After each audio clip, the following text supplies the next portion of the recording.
আসসালামু আলাইকুম, সবাই কেমন আছেন? আমিও ভালো আছি। এই জায়গাটা আসলে আমাদের বাসা থেকে একটু পাশেই আছে।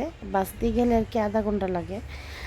আর ঢুকতে কোনো টিকিট লাগে না, ফ্রি। এখানে ব্রাজিলে প্রত্যেকটা বেশি বেশি এরকম পার্ক যেগুলো আছে এগুলোতে ঢুকতে আর কি ভালোই লাগে, মানে ফ্রি, কোনো টাকা লাগে না। এখানে এসে সবাই সাইক্লিং করে, যার যে ইচ্ছা মতো সবাই টাইম স্পেন্ড করে, বসে, খেলে, রাইড চড়ে, যে যেরকম পারতেছে দেখতেছে, নিচে সবাই এনজয় করতেছে।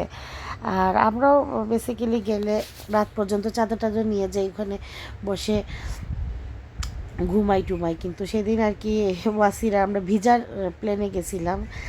আর এই যে দেখতেছেন সবাই ভিজতেছে, আমার ছেলেও ভিজতেছে, ইচ্ছা মতো ভিজতেছে ভিজতেছে।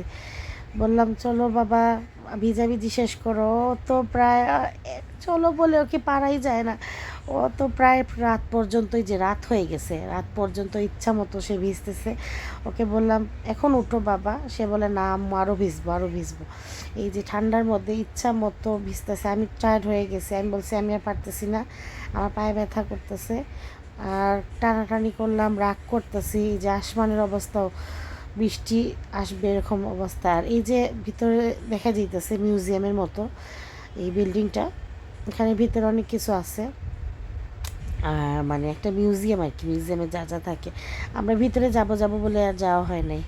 এই যে ওর ভিজা শেষ হয়েছে অবশেষে। এখন ওকে কাপড় চেঞ্জ করাবো সামনে নিয়ে। এখানে তো কাপড় চেঞ্জ করার জায়গা, মানে ওয়াশরুম টাইপের পাই নাই আমি। এখানে পরে গাছের সাইডে ওদের আর কি পরে চেঞ্জ করেছি সামনে গিয়ে। আর চার সাইডে আমি ভিডিও করতেছি। আর আমার ভালো লাগছিল। আর ওয়েদারটা খুবই গরম ছিল, দুপুরবেলা অনেক গরম ছিল, অনেক রোদ ছিল। কিন্তু ওই টাইমে হঠাৎ করে দেখছি বাতাস দিতেছে অল্প অল্প। আর আসমানে এরকম দিয়ে, মানে এই যে মানুষরা আরও বাচ্চারা ভিজতেছে, ইচ্ছা মতো ভিজতেছে। ও দেখে বলতেছে আম্মু চলো আবার ভিজবো। আমি বলছি তোমাকে এমন মাইর দিব। পরে আমরা চলে আসছি বাসের এখানে।